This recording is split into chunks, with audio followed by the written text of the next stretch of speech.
two teammates. Oh, it's very close there.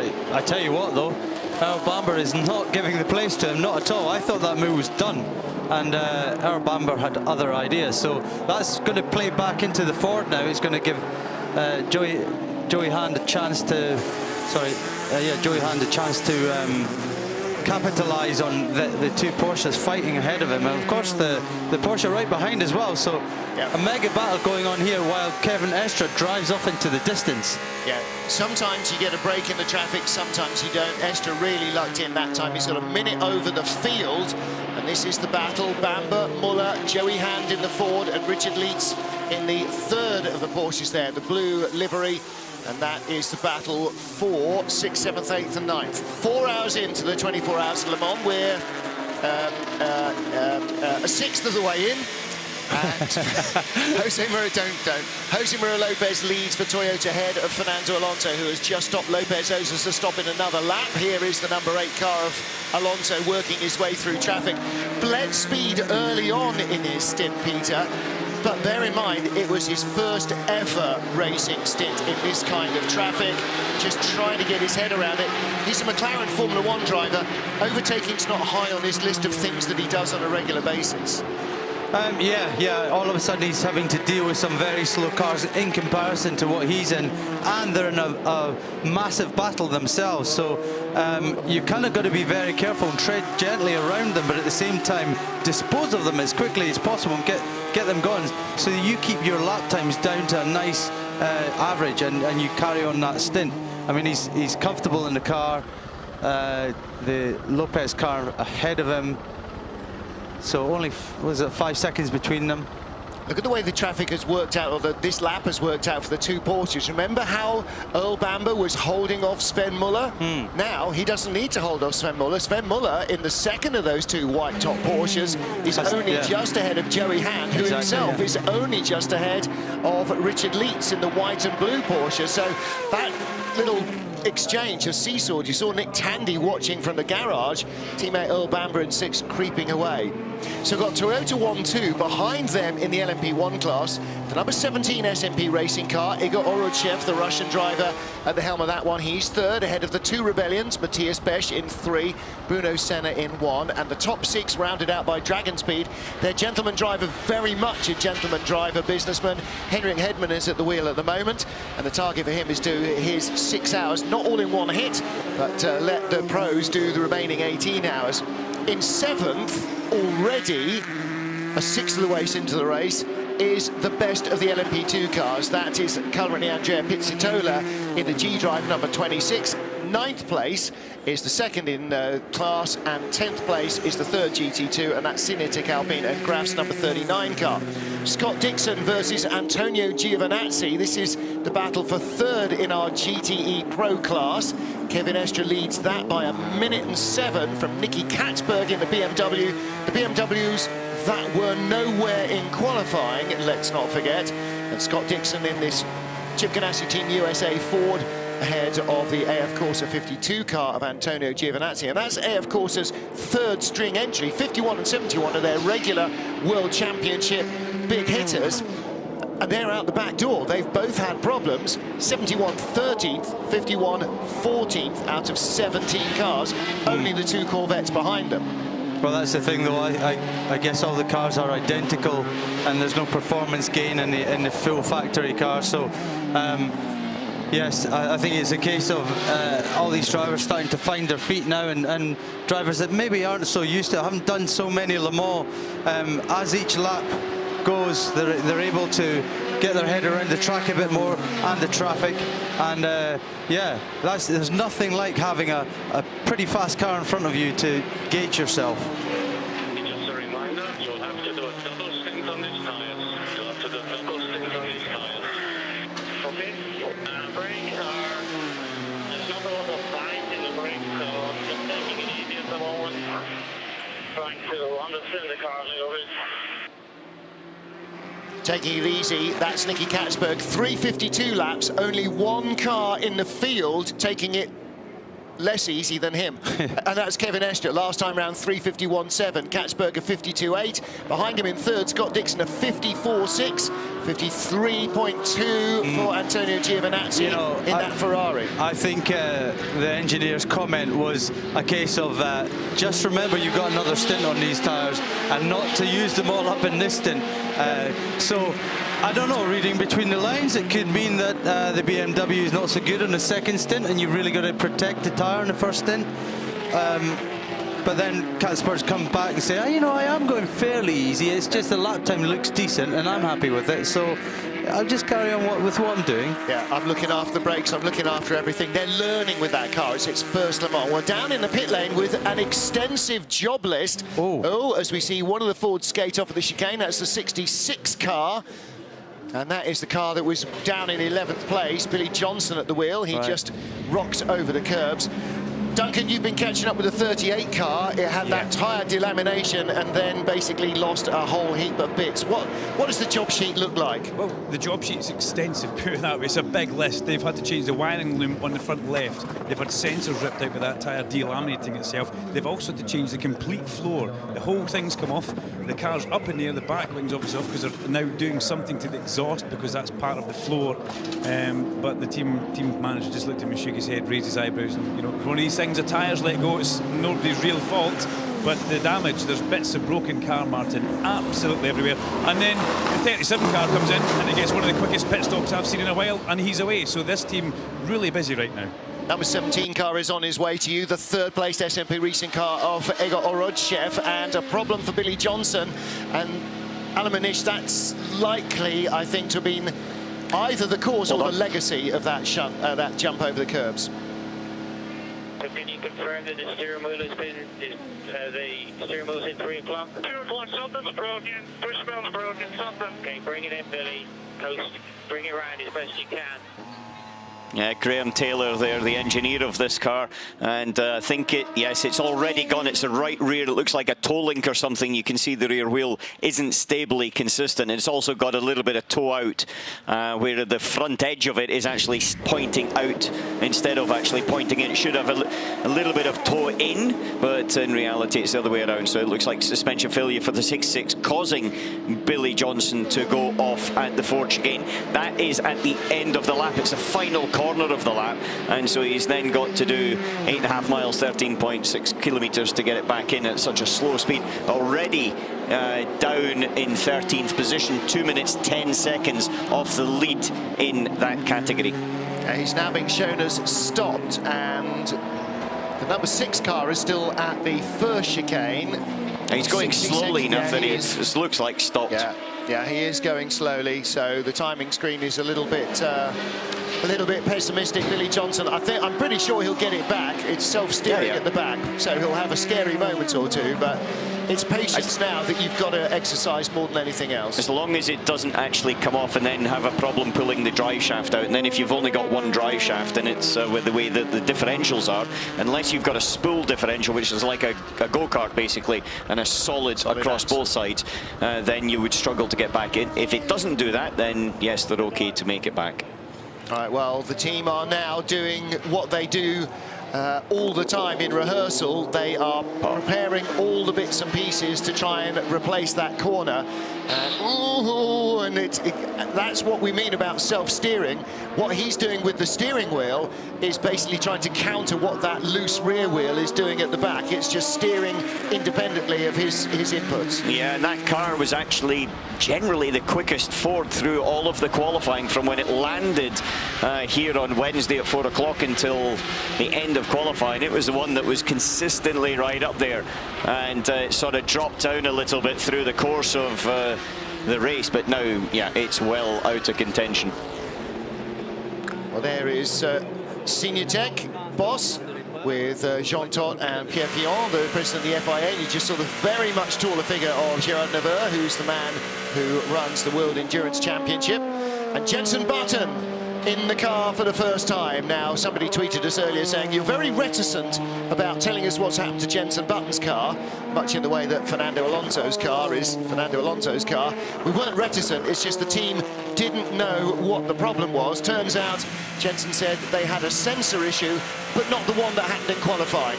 Obviously, because that would just be too easy. So it takes a while to diagnose, as your garage does with your road car, which sensor is misleading the engine and putting it into limp home mode. Finally, they've got it done, but he said, you know, we're an hour behind. It's going to be a long, long race for the team, especially for us drivers. You know, Fernando Alonso at the moment leading on his debut, Jenson Button having what is possibly a much more familiar experience for a first time at Le Mans for many drivers. Rebellion's radio, number 1. Okay, Bruno, we are issue with the clutch pressure sensor. Issue with the clutch pressure sensor. We are investigating a quick fix for the next stop. Keep Clutch pressure, there's no, you know, it's not as if he uses the clutch pedal apart from going out of the pits in that respect, and then it's a paddle on the steering wheel as opposed to a pedal itself. And when the car is running on the circuit, then it's not, there'll be a little bit of actuation for a gear shift or something, which maybe that's a synchronization issue, but normally it will only be an issue at the stops. Here's his and that car, sorry, I was going to say that car was in the wars from the first corner, where Andre Lotterer, who had a look around the outside of one of the Toyotas, got in the very, very dirty part of the circuit, sort of bounced over the curbs, and by the time he got it slowed down, he was already in the apex and tagged the back of the Dragon Speed car, which was in about 3rd place at the time of the apex. But that was 2 cars that were pretty quick and competitive that were going to put themselves on the back foot. Well, we've already seen in the first 4 hours of the race how much carnage there can be, and you know, cars picking up problems, sensor issues, electronic issues, punctures, debris, damage. So there's an awful lot that could yet befall the rest. 66 is into the pit lane, and Hunky Dunky is down there. Billy Johnson brings the car in. Olivier Plas, Stefan Mucker have both driven it already, and unfortunately for the USA's Billy Johnson, that is the drama. You're right there. You probably aren't going to know an awful lot more than we do right now. They're going to change the nose because of that damage, Duncan. Yeah, they'll change the nose anyway because it's got some damage on there. A 6.5-minute in lap by Billy Johnson, so it's not. It was a very, very slow in lap, but they'll take that back into the pits. Yeah, so that's why the nose was waiting, not because they have to take it off to get to the back end. And you're right, the rear steer there, he turned the front in and then the back suddenly headed off on its own. I wonder how much of his mind right there was thinking, should I just pit right now? He had the chance to just turn right and get into the pits. Well, you'd have a penalty because you've not actually entered the pit lane in the correct way, but it's a lesser penalty than actually being out on the circuit, especially if there's a chance of stopping on track when the penalty is you're out of the race. So, you know, there is if you can get it stopped, and if I'm very frank, I used to look at it in practice where he could get to and what the last point to go back into the pits would be. I think at that stage he was just trying to save it from having an almighty shunt with something more solid. This is a battle that's good because we talked about that the other car, the 66 car, being the quickest one and then dropping back. But this here, we've got the 69. And Harry's just jumped him in the Dunlop curve because across the line, Giovinazzi in the Ferrari was in front of Tincknell, and Tincknell is, I beg your still pardon, behind. What I'm saying is that's actually closing up this battle. And the 67 had almighty dramas all the way through qualifying. The Ford, that's the 3rd one in that train, 3rd car, well, 4th car, is one that slips in the right hand side. They struggled with the balance and consistency and just couldn't get it all figured out. But now they've started to sort of creep up into this race. They should benefit a little Ferrari, bit from this. Giovinazzi around the outside, and he's done it. So Giovinazzi in the Ferrari has taken the slipstream, gone up another position and up into 3rd place. If Ferrari got a little bit of a performance break, and it's one of the dark horses in my opinion for this race. Admittedly now Estra and the Porsches are a minute ahead, but that can always swing the other way if there's a safety car again. Exactly. You know, the yellow zones pretty much treat everybody the same. Safety cars really don't. Here we go, slipstreaming up behind the Ferrari again. Has the Ford got the legs on the longer part of the straight between the chicanes? He goes one side, he goes the other. Yeah, you're not meant to move twice, Mr. Giovinazzi. You're only meant to move once. That was definitely moving once to block and then moving back to take your line. Plus, he was on the other side of the curb there, which might not be looked on too favourably. Well, at the moment, you know, you give it everything you go to try and keep some IndyCar winner, champion, superstar behind you. And plus he's Giovinazzi, was he 24 or something? I think it's on. So he's young and he's up and coming, you know. Yeah, but I'll tell you, Scotty Dixon's a bit of a scrapper, and behind them they've got Tinknell, so this is actually a really good little fight that's going to come on here. But the Ferrari is getting quicker and quicker as this race progresses. And here comes Henrik Hedman in the number 10 Dragon Speed LMP1 car. He's trying to work his way through this queue before they get to Indianapolis. He's going to tuck in. Yeah. Now he goes through on the inside of the Ferrari. He's got the downforce to do it there. And the speed. Yeah. Stop and go penalty for the number 71 Ferrari. That's the AF Corsa car. Miguel Molina at the wheel at the moment. It was him. It was actually where he went out of the pit lane when the safety car was out, and you can enter the pit lane at any time when the safety car is out there, but then you cannot exit when the red light is on, because what happens is they wait until the train goes past, and then you effectively, if you come in on one safety car, because there's 3, then you will go out on the 3rd one. Information to the pit lane. Information to the pit lane. 3-minute stop and go penalty on car 71 for having exited the pit lane with the red light on. 3-minute stop and go penalty on car 71 for leaving the pit lane with the red light on during the safety car procedure. That's more than a slap on the wrist, isn't it? That is, yeah, it's a lap. You idiot. You know you can't do that. So we're going to make you stew in your own juices for it. Yeah, and another little thing coming down. Black and white flag for 52. Abuse of track limits. That 52 happens to be Antonio Giovinazzi in that Ferrari. So, Peter, you called it right. I think you actually have got a direct line to the steward's office by the sounds of things. I think they're just listening to me directly. Exactly. Oh, shut the Collis car. Collis number 4 That's a big is one. off. That is huge. Safety car out immediately. Crayhammer. That's looks like Marshall's karting. post 33. That is exactly halfway round the Porsche curves. In fact, It's at the exit at karting. almost under your balcony there, Al, if you were having a gin and tonic a bit right of fire now. there as well. Is that because he's trying to get it to run? Yeah, he's got the that's engine going running. nowhere. That's going nowhere. I've seen Audis in a worse state than that make it back to the pits. True. Actually, yeah, and Alan's put some in a worse state than that and still got them back. I've seen him do it. I didn't want to name names. You know, I was being discreet there, obviously, as a fellow Scot. Oh dear. Oh, we didn't. That is a looks big like I've had a crash problem by- with my pants here. Yeah. That's a big shunt there. Yeah. Hopefully he gets out okay. Because what looks like's happened is he came round in the long right-hander. It's a very, very quick right-hander into there, and it's an adverse camber left as you then go through the final part. Here we are, he's on the right-hand side, he's been tagged. Contact. He's had tagged, yeah. And you see the bodywork ripped off the rear wing. He's a passenger all the way through there. Oh. Just got a slightly too tight to that Porsche, didn't he? Yeah, there he is. Was Dominic, that a very Porsche pleased you're or out. was that the blue TF Sport Aston? Was it? Oh. Either way, Looked like a Porsche to me. Either way, there was a gap that was not quite big enough, and the Aston was always going to be kind of moving. No. Guys, come back a second here. When you're coming through there, it pinches up towards the apex because ultimately everybody has to go left. But the thing is, when you are so close, when you're about half a metre apart, side by side, you can actually get sucked into each other, and you're not really aware of it happening at that moment in time. I think that one thought the other one was giving him the opportunity to go through, but from that first view of it. And we've talked about that side slipstream. You're exactly right. You know, that it's a low pressure area between the cars. It actually pulls them together, especially at the speeds you're doing at a track like this. Somewhere where you're doing 100 Ks, it's not an effect. When you're doing 200 Ks, it's a huge effect. Now, it's good to see that Dominic Crayhammer's out of the car. That's the first thing. That's the most important thing.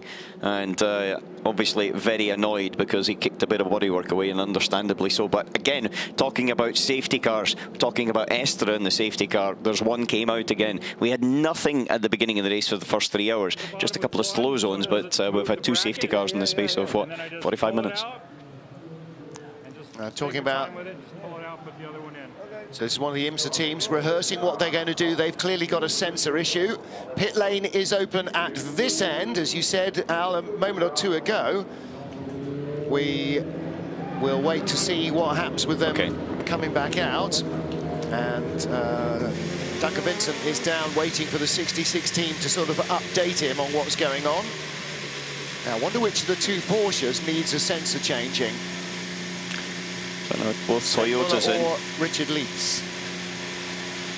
So yeah, both Toyotas are now only separated by 1 second. Yeah. Whereas before there was a good 2 minutes between them. And don't forget the number 7 car was stopping 2 laps later. Well, the in 8 the first had couple of to. hours. Sorry to interrupt you there. The 8 had a pullback to get it into position because the 7 was already in position. The 7 will have to have a pullback to get out ahead of Fernando Alonso, unless Alonso has a quicker fuel stop, Yeah. which he shouldn't have. This is a race on pit road. Right, let's get down to Duncan Vincent. He's got Larry Holt from Multimatic at the Ford garage. What does he know? Yeah, Larry, first of all, can you give us an update? We saw Billy having a bit of a problem in the car there. What was the extent of the damage? It wasn't a huge amount of damage. It was the toe that we had a broken toe link. I guess he had got into a P car side by side when they went into a corner and they touched. I think at that point either bent or broke the tie rod, and so then when he went down under brakes, like what you actually saw happen didn't cause the failure. He'd had a previous incident which then caused the failure that when he got on the brakes, then he towed out in the right rear and lost control of the car. Dixie and Tinkle are going very fast, you know. They're quite competitive today, aren't they? No, it's yeah. I mean, that first safety car turned the whole thing backwards, and then those two are out there. Yeah, I'm pretty happy with it. That's good. That's good.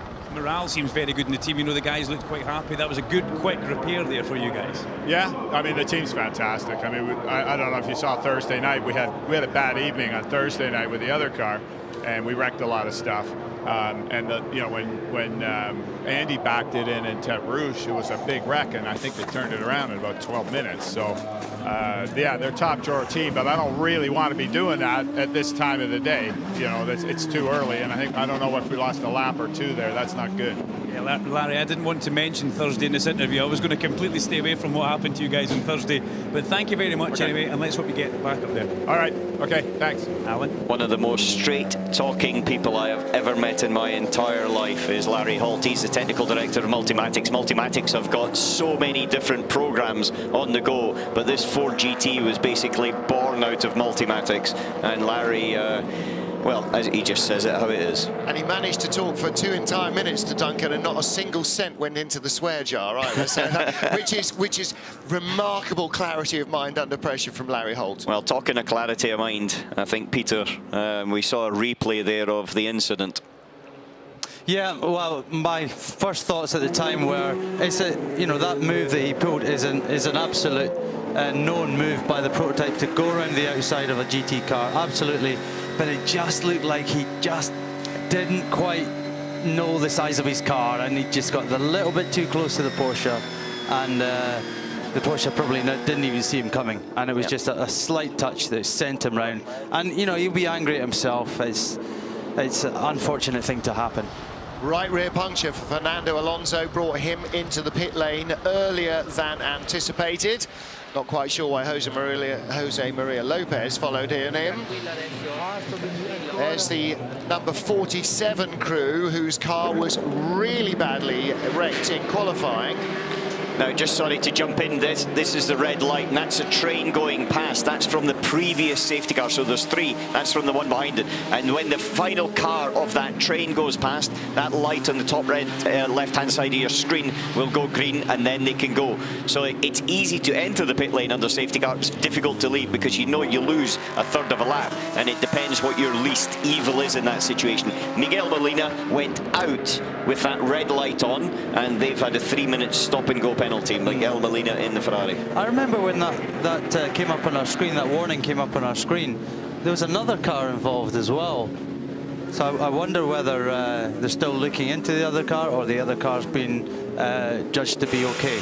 Yeah. Because there's definitely 2 car numbers when that first came up. Well, Molina actually lucks in because he can probably serve his 3-minute stop and go, but he can't do it behind a safety car. No, you're not allowed to. You've got to do it under full course green. You can't do it under a safety car, because then it's not a 3-minute stop and go penalty. It's a 1-minute stop and go penalty. Yeah, not even.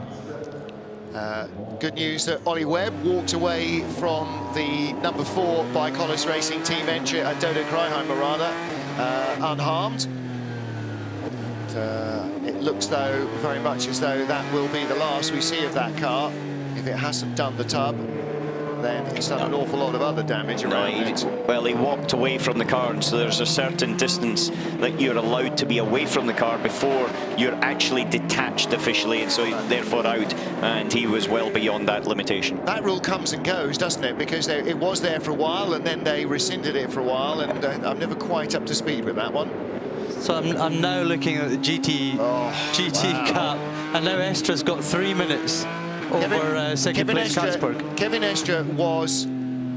A safety car came out behind him, the last safety car, and he was allowed then to go up to the next one, and it's happened for a second time. He has been separated from the rest of the field now by both safety cars. Nicky Katzberg, as you say, 3 minutes behind. Yep, and the whole rest of the field is behind the next safety car. Yeah. The entire GT field, basically, from Nicky Katzberg in second, they're all basically a car length or two apart. There's other traffic in the way, but you're absolutely right.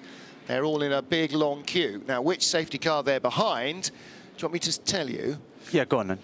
I can't zoom in far enough. I think they're all behind safety car C. Right, so we've got another, what is this, car 1. So it's Bruno Senna at the wheel of that.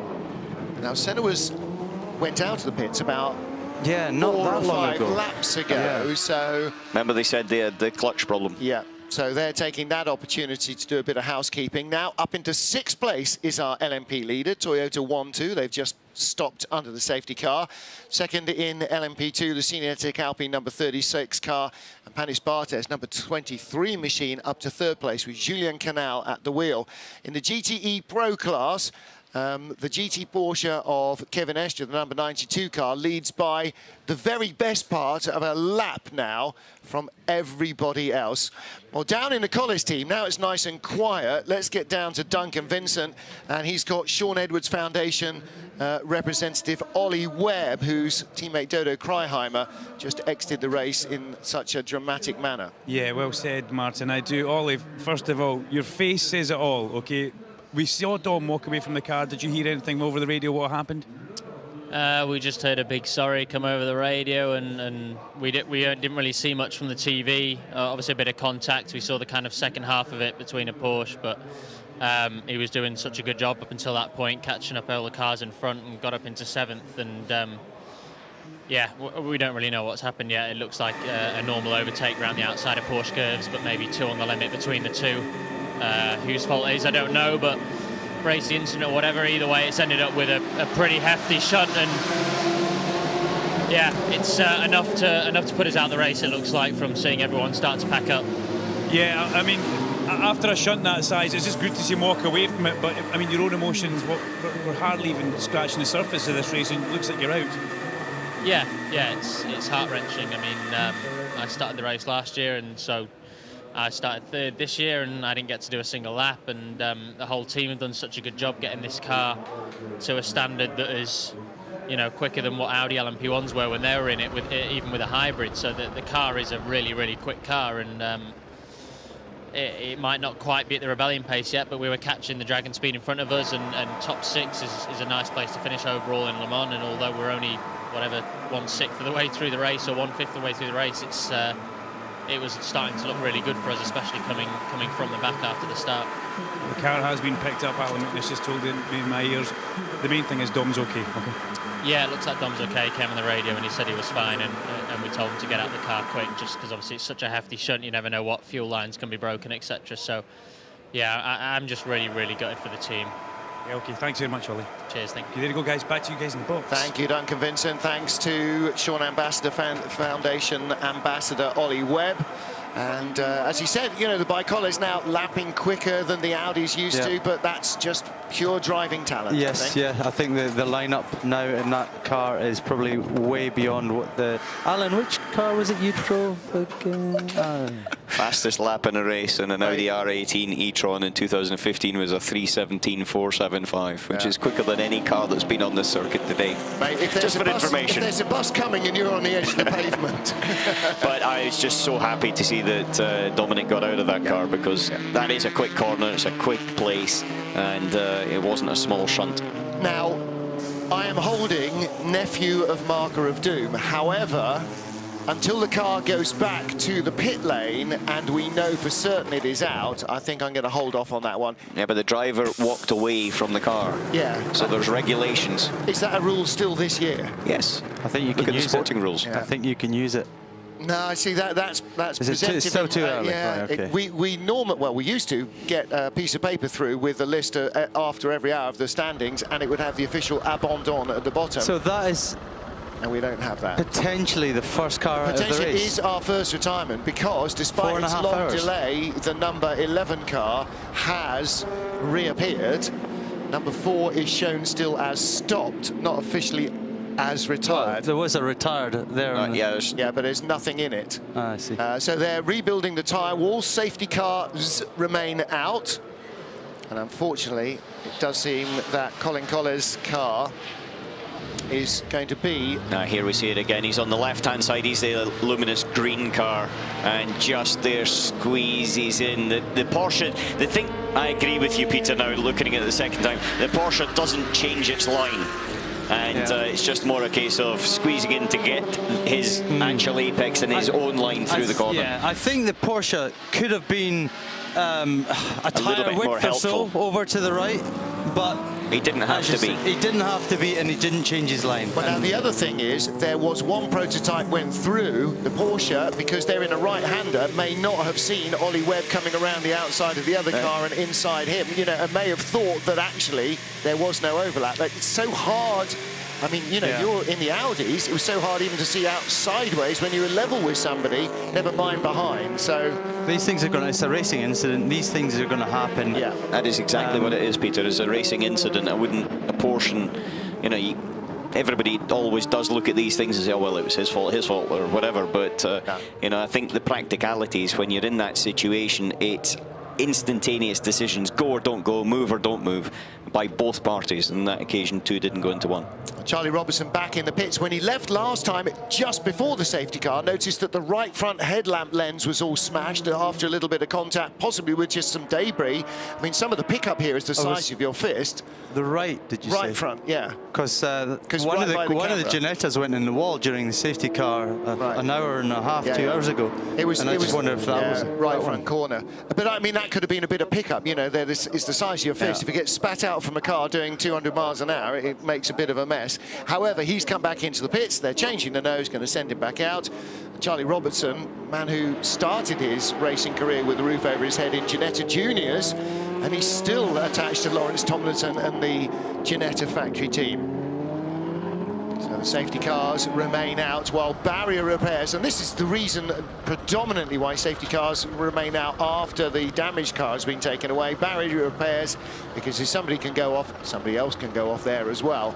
There's your leaders, Jose Maria Lopez versus Fernando Alonso, Argentina versus Spain. Try to stay in a high rest. Try to stay in a high rest. When you can, obviously, with the speed of the other car. There should be one more lap of safety car. Continue fuel saving.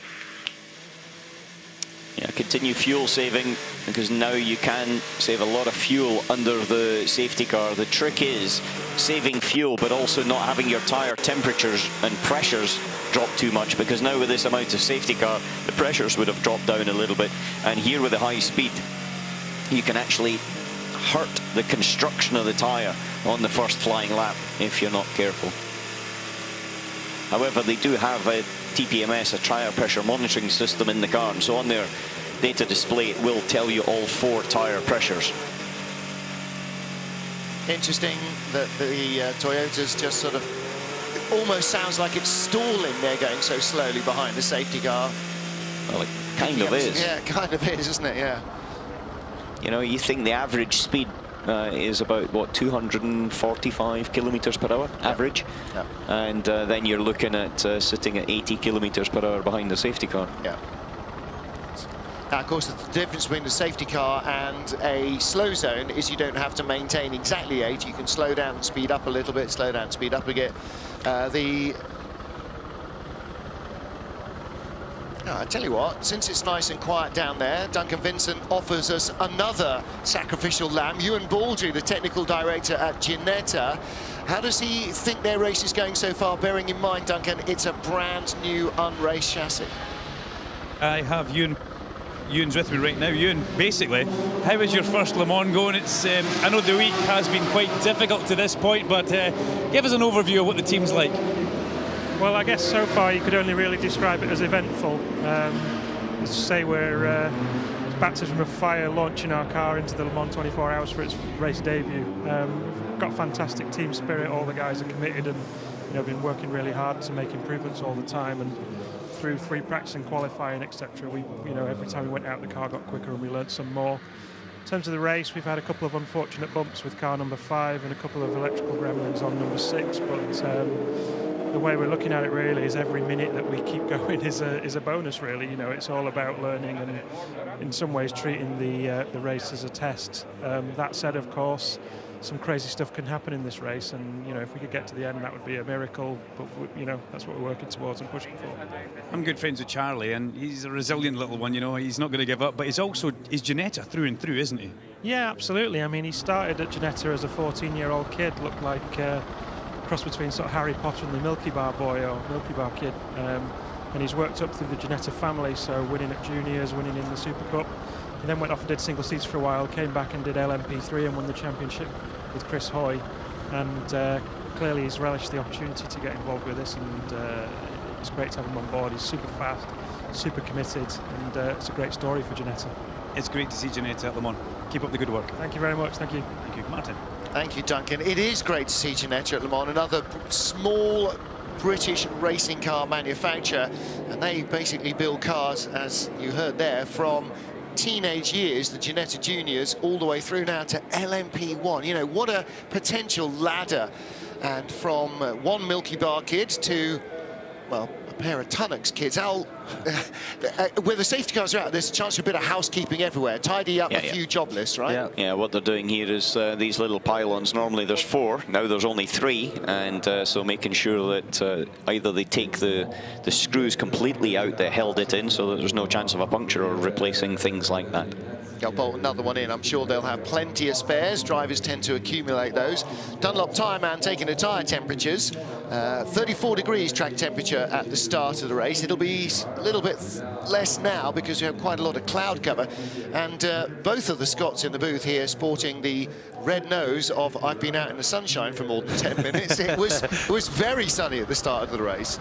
It's not now, it's a wee bit overcast now, but we saw popping up on the screen there earlier on the fact that cars number 4 and 80 under investigation for the incident. That was the accident that we saw. Yeah. And again, seeing it from a slightly different angle, then it kind of looks as if it's quite clear cut. However, unfortunately for the Bicolis racing team, any penalty can't be worse than the penalty they've already received. No, absolutely. And, I've got 2 professional racing drivers who have had several looks at that incident between the Bicolis P1 car and the Ebbie Motors Porsche of Eric Maris. I'm sure Eric Maris, if he got away with no contact, is a very lucky boy.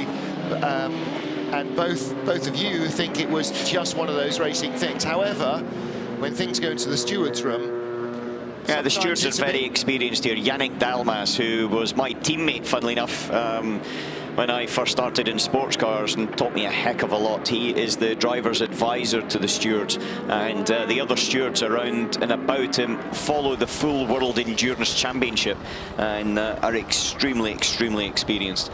And so I've got actually a lot of confidence in their decisions. Well, hopefully it'll have no further effect on the race.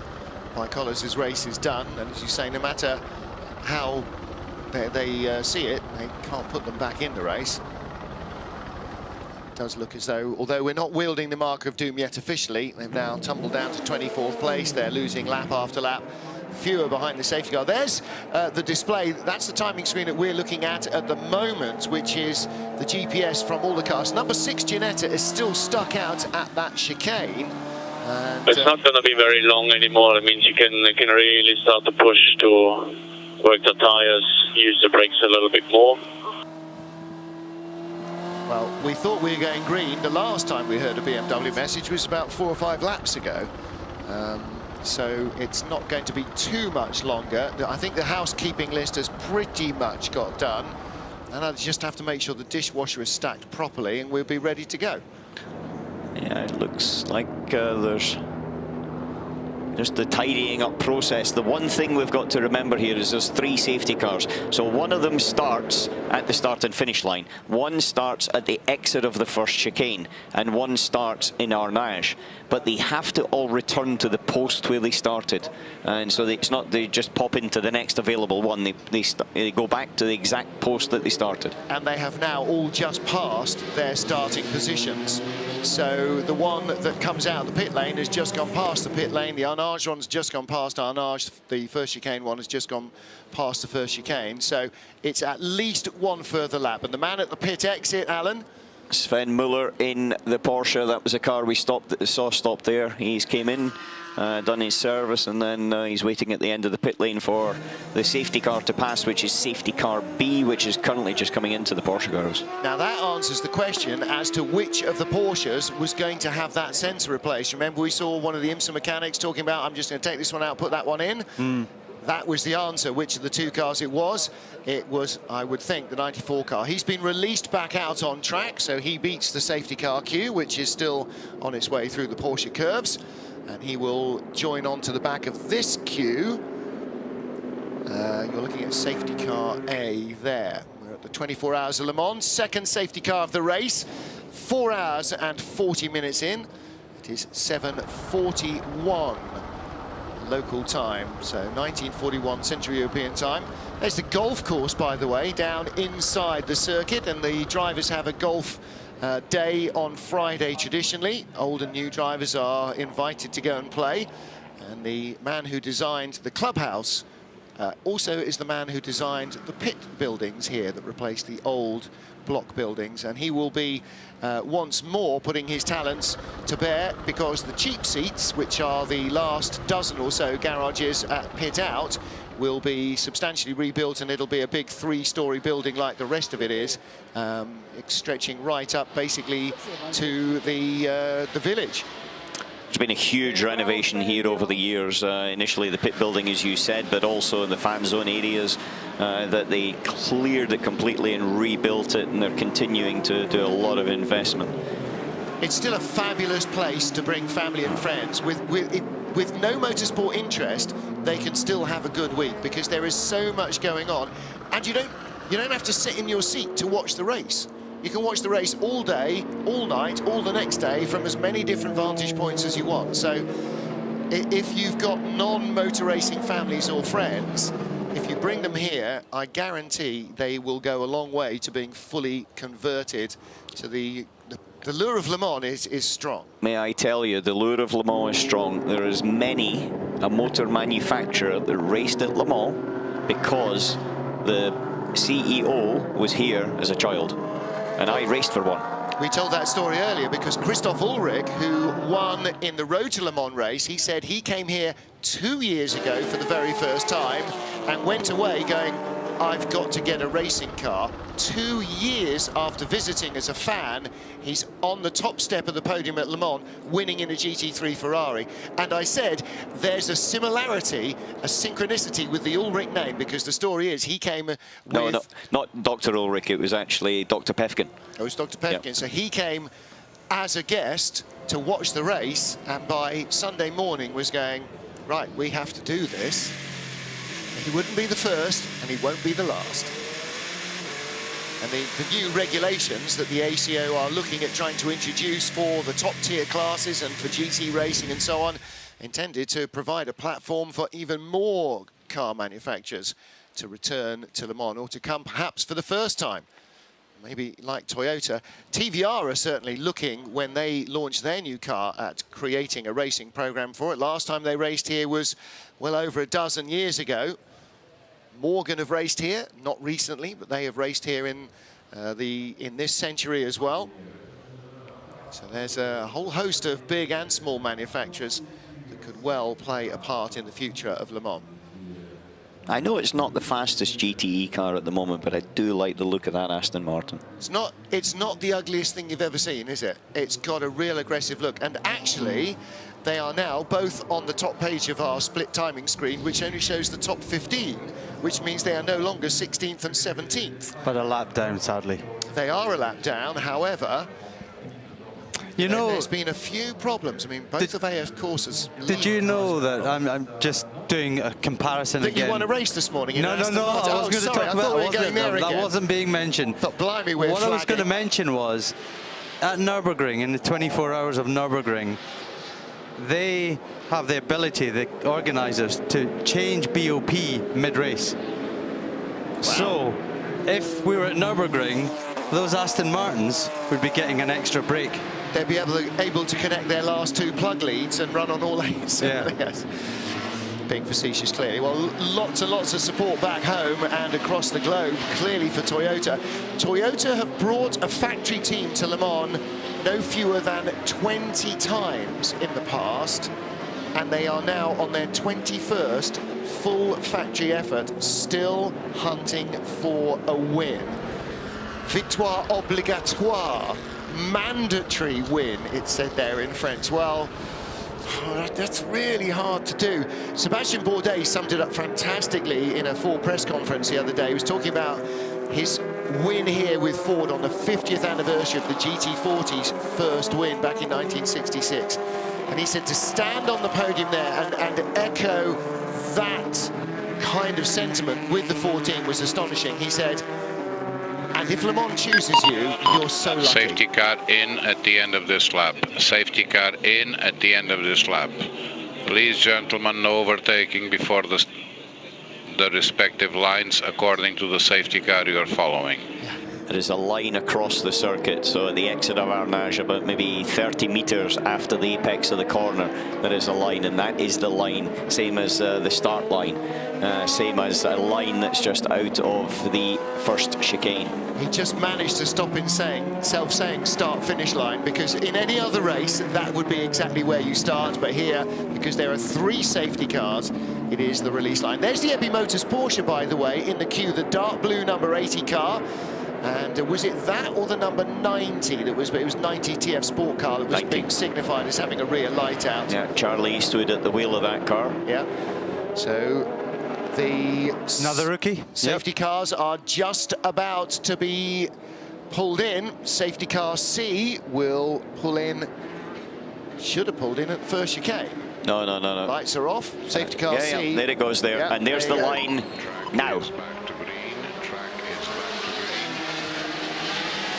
Now, what Eduardo Freitas has to do is coordinate all 3 safety cars to hit the white line at their stopping point at the same time, so he doesn't jeopardize anybody else's race. If the race is won or lost by a second and it happens, he doesn't want it to be his fault. Well, this is like lap 1. Everyone was behind that safety car C, just about. Yeah, but it's all mixed up in the categories. That's the thing. You're on the Toyota at the moment. He's having to brake so early. This is where you can get into a silly little incident, knock a nose or a flick or get a puncture. You've got to be very, very careful as you're trying to thread your way through the traffic here. There he is, and don't forget, I was about to say, Fernando. teammate Alonso is right behind him. He went the other way around the Ebi Motors Porsche. Oh, crikey. Very, very busy. Got GTE Pro and AM battles right in front of the Toyotas. Oh. And you don't even have the room that you have on the Daytona Banky. Look, in the GTE class, it's we're going to have to wait a lap for this to sort itself out. The Fords are swapping positions. Hold on a second. Just look at the back 67. Tinknell got through there, but Alonso. And Alonso's on the dirt. You don't want to be there, Fernando. I know you want to win the race, but you don't want to be in that part of the circuit, chap. He doesn't care. He wants to get by. This is, you know, for Fernando Alonso, there's the 3rd place car in GTE. That's Miguel Molinar. It's not, it's Antonio Giovinazzi. Now, as he gets east aside, ooh, the Ferrari squeezes through. Harry Tinkl's not close enough to get there. The 2 Aston Martins with the BMW between them, that will not be a lap down, so that's a lap ahead of them. So you've got lapped cars, you've got battles for position in all 4 classes in this queue of cars. Properly bonkers, and Lopez just gets the break there. Alonso tried to come around the outside, but the red prototype drifted out, trying to go by some GT cars, and just shut the door a little bit on Nando, and so Pichito gets away. Now he gets away, but he's going to get held through the second kink, and then Fernando will catch him up again. Not for long, yeah, he's you exactly see it there. right. Right, got by the Porsche. got back onto. He's done very well actually. Took a few risks. He took. Well, both of them took some risks there. The reason I look at it now in a slightly different way as when I was a driver is the fact that I'm Mr. Toyota at this moment in time.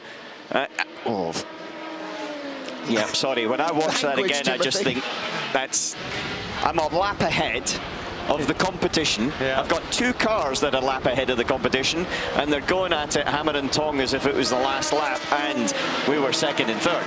You know, they don't need to be doing that. They just need to both go through at a sensible pace. 67 and 69 into the pits. They've changed position. Yeah, Harry got ahead of Scott Dixon. That was a bit of a, I would have said, a sneak down the inside with a slower car in the middle of it into Mulsanne. Lots of P2 cars have been in. The leader, Antonio Giovinazzi, Andrea Pizzola rather, is in the pit lane. Just gone out, Pierre Thirier, who's third. David Heinemeier Hansen in the 34, Jackie Chan, 28 TDS, Francois Perrodo is in, SMP's Victor Scheitar's just gone out in the number 11 LMP2 car, and a whole host of Algarve Pro car has been in as well. Kevin Estre, the leader in GTE Pro, has been in and out. Earl Bamber is now second, Richard Leitz is third. Joey Hand, Mike Rockenfeller, Miguel Moed. It's all in this carnage here. Look at this, the 93 car trying to get a run. Now that is going by the AM class Ferrari, which is battling with the TF Sport car. So TF Sport's Charlie Eastwood in the blue.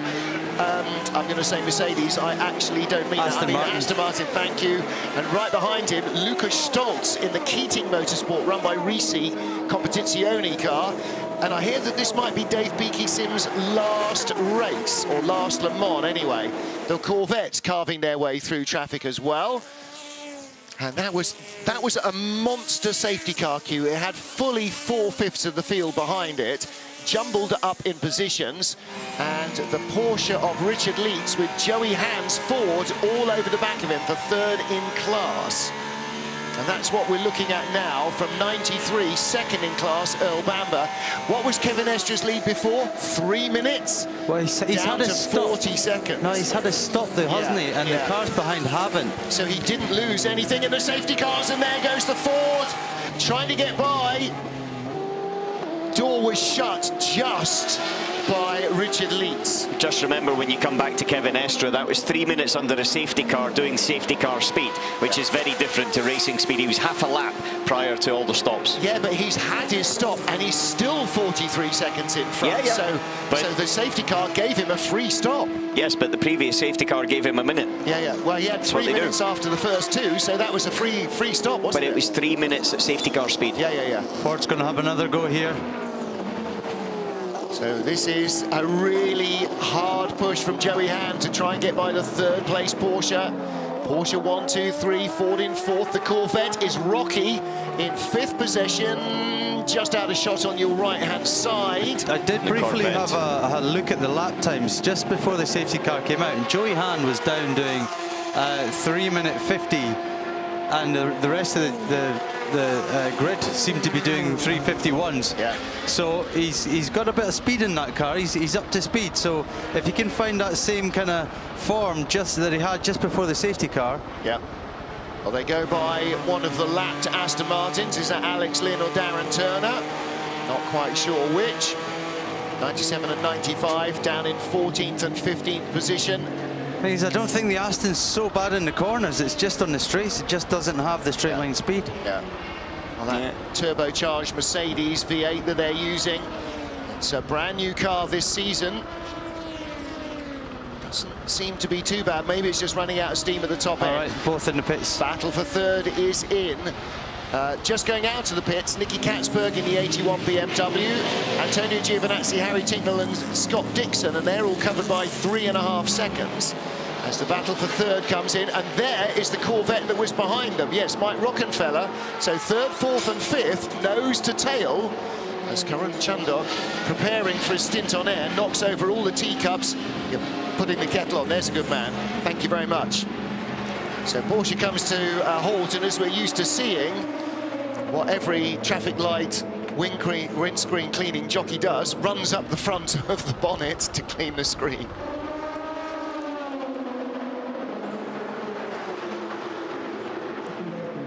Well, as we see the pit lane action, Fernando Alonso and Jose Maria Lopez still half a second But Fernando apart. Alonso has taken the lead. Yeah, and Alonso has got by somewhere in traffic. We didn't see that happen.